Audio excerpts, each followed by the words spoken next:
அனைவருக்கு இயேசு கிறிஸ்துவின் நாமத்தில் எங்கள் அன்பின் வாழ்த்துக்களை தெரிவித்துக் கொள்கிறோம். இயேசு கிறிஸ்துவின் ரத்தம் சகல பாவங்களையும் நீக்கி நம்மை சுத்திகரிக்கும். இந்த உலகத்திலே மனிதனுடைய பாவத்திலிருந்து மனிதனுக்கு விடுதலை கொடுப்பதற்காக ஆண்டவராக இயேசு கிறிஸ்து இந்த பூமியிலே வந்தார். ஒரு மனிதனுடைய பாவத்திலிருந்து மெய்யான விடுதலையை ஆண்டவராகிய இயேசு கிறிஸ்து கொடுக்கிறார். இந்த உலகத்தில் மனிதனுக்கு எத்தனை ஆஸ்திகள் இருந்தாலும், ஒரு மனிதன் உலகம் முழுவதையும் ஆதாயப்படுத்திக் கொண்டாலும் தன் ஜீவனை நஷ்டப்படுத்தினால் அவனுக்கு லாபம் என்ன என்று வேதம் சொல்லுகிறது. மாயை மாயை, எல்லாம் மாயை என்று வேதம் சொல்லுகிறது. மனிதன் மரித்த பிறகு அவனுக்கு ஒரு வாழ்க்கை இருக்கிறது, அதுதான் மோட்ச வாழ்க்கை. இந்த பூமியிலே மனிதன் 70 ஆண்டு காலம் பலத்தின் மிகுதினால் 80 ஆண்டு காலம் வாழ்கிறான். அதற்கு பிறகு எப்பேற்பட்ட மனிதனாயிருந்தாலும் மரணத்தை சந்தித்துதான் ஆக வேண்டும். அந்த மரணத்தை சந்தித்த பிறகு ஒரு மெய்யான ஒரு வாழ்க்கை இருக்கிறது. அந்த வாழ்க்கைக்காக தான் நாம் இந்த பூமியிலே ஆயத்தப்பட்டுக் கொண்டிருக்கிறோம். இயேசு கிறிஸ்துவின் ரத்தம் சகல பாவங்களையும் நீக்கி ஒரு மனிதனை ரட்சிக்கும். அவன் எப்பேற்பட்ட பாவியாயிருந்தாலும் சரி, அவனை இயேசு கிறிஸ்துவின் ரத்தம் அவனுடைய வாழ்க்கையில் அவனை மீட்டெடுக்கும்.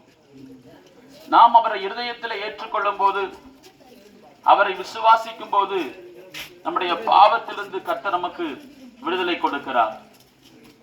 வருத்தப்பட்டு பாரம் சுமக்கிற யாராயிருந்தாலும் அவரிடத்தில் வரும்போது தன் பாவங்களை அறிக்கையிடும் போது கர்த்தர் அவனுக்கு விடுதலை கொடுப்பார். தன் பாவங்களை மறைக்கிறவன் வாழ்வடைய மாட்டான். அவைகளை அறிக்கை செய்து விட்டு விடுகிறவனோ ஆண்டவரிடத்திலே இரக்கம் பெறுவான். ஆதியிலே பிதாவாகிய தேவனாய் இருந்தார். இயேசு கிறிஸ்து மாம்சத்திலே வெளிப்பட்டார். அவர் கல்வாரி சிலுவையிலே தொங்கி உலகத்தில் இருக்கிற அத்தனை தினத்திற்காகவும் பாவத்தை சிலுவையிலே சுமந்தார். அதற்காக தான் இயேசு இந்த பூமியிலே வந்தார். பிசாசின் கிரியை அழிக்க தேவனுடைய குமாரன் வெளிப்பட்டார் என்று வேதம் சொல்லுகிறது. நீங்களும் ஆண்டவராகிய இயேசு கிறிஸ்துவை உங்கள் இருதயத்தில் ஏற்றுக்கொண்டு அவருடைய இரத்தத்தினால் நீங்கள் கழுவப்படும் போது உங்களுக்கு மெய்யான விடுதலையும் சமாதானத்தையும் தேவன் தருவார். உலகம் தரக்கூடாத சமாதானத்தை தேவன் தருகிறார். என்னுடைய சமாதானத்தையே வைத்து போக என்று சொன்னார்.